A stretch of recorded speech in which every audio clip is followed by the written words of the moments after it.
Chapter 196.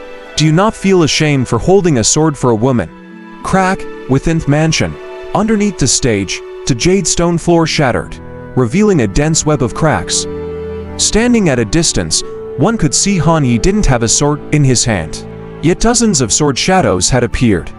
What shocked people even more was the golden glow that emerged from Han Yi's 2 fingers. The domineering golden color of his vitality blood spread from his fingers to his entire body. In the next moment, Han Yi's body had turned entirely golden, resembling a statue made of pure gold. Without any hesitation, Han Yi struck again. A mere punch to the ground stirred up a violent wind that defeated all the disciples of the 4 major families, including the sword-holding seedlings who led the families and the eldest sons of the 4 clans. They were all suppressed and defeated by Han Yi's overwhelming power. No flying sword could get within 3 feet of Han Yi. The ordinary flying swords lost their senses or were broken and flown away. Like toes, looking at him, he seemed invincible. At this point, the nascent soul elder could no longer stand by. He slightly moved his hand, summoned his magic power, released a crystal-clear spiritual light, and struck at Han Yi.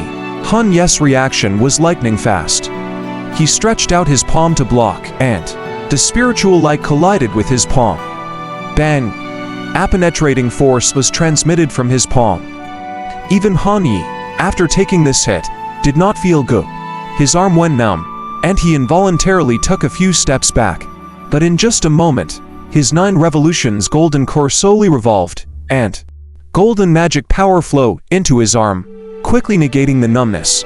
The nascent soul elder raised his palm, gripping tightly. Seeing that Han Yi was unharmed, his eyes constantly shifted, a touch of gloom running through them.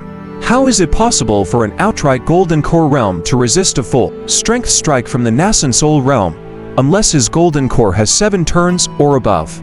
Looking at the entire Fuyao state, the cultivators with 7 or above golden core turns can be counted on one hand. Who are you exactly? The servant in the courtyard timidly say, Elder, this person is a disciple of the Dragon Sparrow sect. I thought he was here to see the patriarch, but he seems to be here to make trouble.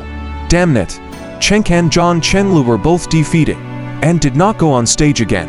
They had sensed the gap between their realm and Han Yi's. Forcing themselves to fight would be meaningless. They 4 major families came to Chu family mainly for the wedding. Therefore, they did not follow the elders above deity transformation level. They could only rely on the cultivators from Chu family.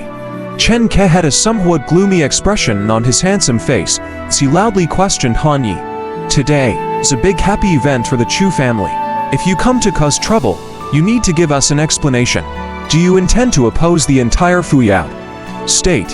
In his view, Han Yi's actions were an affront to the 4 major families and also harmed the reputation of the Chu family. He was bound to become an object of disdain for the entire Fuyao state, as this state was ruled by the 8 main families.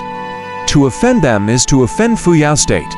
The sword chest surrounding Han Yi gradually disappeared, turning invisible. Looking at everyone, Han Yi smiled faintly and said, Not fighting Ganamore, hestered at those who dared not meet his gaze, and loudly declared, Today, the eldest daughter of the Chu family won't be married off. That's what I say. What exactly is your relationship with Chu Xianyu? Chen Ke spoke, still trying to carefully probe. Zhang Chenglu gritted his teeth. He must be here for Kangbi. In a cold voice, Han Yi said, A girl's life is important. You say you'll marry her off, but has anyone considered the feelings of the person in question? Today, I'm here to seek justice for this lady. The eldest son of the Bai family, Bai Tuhua, who had been quiet all along, stepped forward in his green robe, hands held behind his back. He asked, Justice, who are you to seek justice for her? Are you the patriarch of the Chu family, or the top swordsman of the Chu family, or even the Chu family's elder? What qualifications and position do you have to intervene and seek justice for her? Bai Tuhua was wise enough not to clash with Han Yi directly. Instead, he attempted to undermine Han Yi's motivation. A sword cultivator's actions are always driven by their heart. Once one's sword heart is broken, everything shall fall into place. This is a family matter for the 8 main families of Fuyao. What right does an outsider have to interfere? Upon hearing this, the crowd also realized that the young Master Bai was right. The other party had consistently refused to reveal his identity, which indicated that he was certainly an outsider. He was neither the patriarch of the Chu family nor the elder of the Chu family, so what rights did he have to interfere with the tournament? Han Yi smiled at the remarks. You think you can argue with these naive words? Justice lies in people's hearts. As long as the girl doesn't want to get married, I will fight to the end. Bai Tu-Huan narrowed his eyes, understanding at last. This man was essentially Chu Xianyu's protector, ready to draw his sword at the slightest injustice against her. Thus, he questioned one Semer, Asa sword cultivator. Do you find it shameful to draw your sword for a woman? Ha ha ha, one would have expected that, upon hearing this question, Han Yi would burst into laughter, leaving the members of the four major families looking at each other in confusion. After a moment, Han Yi stopped laughing and said calmly to everyone, "Miss Sword was granted to me by her. She had once wielded a sword for me, so what harm is there in me wielding a sword for her today?" As soon as he finished speaking, the sword chest surrounding Han Yi grew sharper, creating a whirlwind that made it hard for those around to open their eyes. Enough.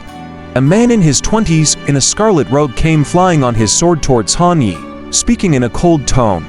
The flaming ancient sword that his feet emitted waves of heat, as if it could turn the surrounding ground into a wasteland.